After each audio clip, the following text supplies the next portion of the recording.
नमस्कार. मोठी बातमी निवडणुकीपूर्वीच आली गुड न्यूज. देशभरातील कोट्यावधी कर्मचाऱ्यांसाठी खुशखबर. पीएफ अकाउंटबद्दलचा सर्वात मोठा निर्णय. तर खात्यात येणार 1,07,000 कोटी रुपये. चला तर पाहूया ही आनंदाची बातमी. त्यापूर्वी चॅनलला नवीन असाल तर सबस्क्राईब करायला विसरू नका आणि नवीन अपडेट मिळविण्यासाठी बेल आयकॉनला प्रेस करायला सुद्धा विसरू नका. ही आनंदाची बातमी आपल्या सहकारी मित्रांना शेअर करायला विसरू नका. कर्मचारी भविष्य निर्वाह निधी संघटनेच्या केंद्रीय विश्वस्त मंडळाने आता 2023-24 साठी कर्मचारी भविष्य निर्वाह निधी खात्यासाठी व्याजदर जाहीर केलेला आहे.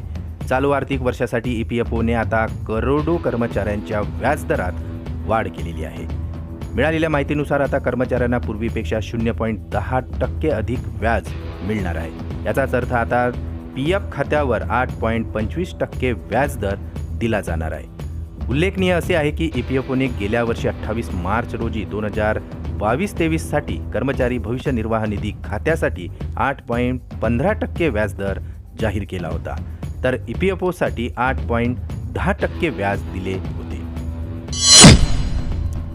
मार्च 2022 मध्ये कर्मचारी भविष्य निर्वाह निधी संघटनेने 2021-22 साठीचा व्याजदर 8.1% केला होता, जो आता गेल्या दशकाच्या तुलनेत कमी होता. 1977-78 नंतरचा नीचांक होता.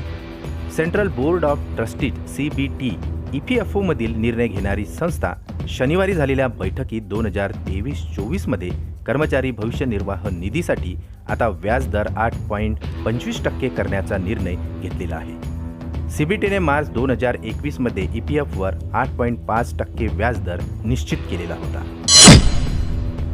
कामगार आणि रोजगार मंत्री भूपेंद्र यादव यांच्या अध्यक्षतेखालील ईपीएफओच्या केंद्रीय विश्वस्त मंडळाने शनिवारी ईपीएफच्या 235व्या बोर्ड बैठकीत प्रस्तावित व्याजदराला मंजुरी दिली आहे. मात्र याबाबत अद्याप कोणतीही अधिकृत अधिसूचना सुद्धा जारी करण्यात आलेली नाही. वाढीव व्याजदराला अर्थ मंत्रालयाकडून मंजुरी मिळाल्यानंतर सूचित केले जाणार आहे आणि यानंतर ईपीएफओद्वारे व्याजदराचे पैसे ग्राहकांच्या खात्यात जमा केले जाणार आहे. अधिसूचना जारी झाल्यानंतर आता व्हीपीएफवर 8.25% व्याज दर देखील लागू होणार आहे. याशिवाय ज्या ट्रस्टला नियमानुसार सूट मिळते ते देखील आता त्यांच्या कर्मचाऱ्यांना वाढलेल्या ईपीएफओ दराचा लाभ देण्यास बांधील असणार आहे. पुन्हा भेटू आमच्या यूट्यूब चॅनलमध्ये नवीन अपडेटसह. तोपर्यंत नमस्कार.